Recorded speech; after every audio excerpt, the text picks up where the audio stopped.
Hey, I wanted to talk a little bit about beginner clarinet problems.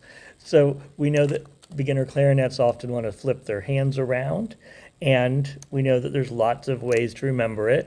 I like to use the acronym L hot, L, the letter, and then HOT for left hand on top.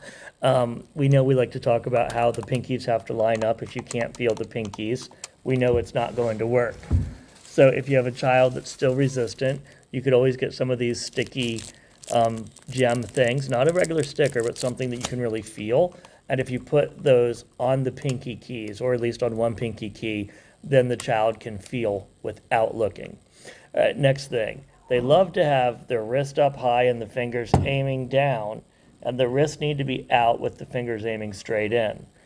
I know you should be able to hold a small orange back here in that space.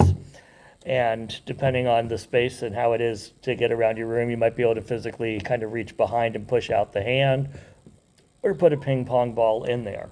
Why is that important? If the fingers are like this, their ring fingers will no longer be able to make the air seal.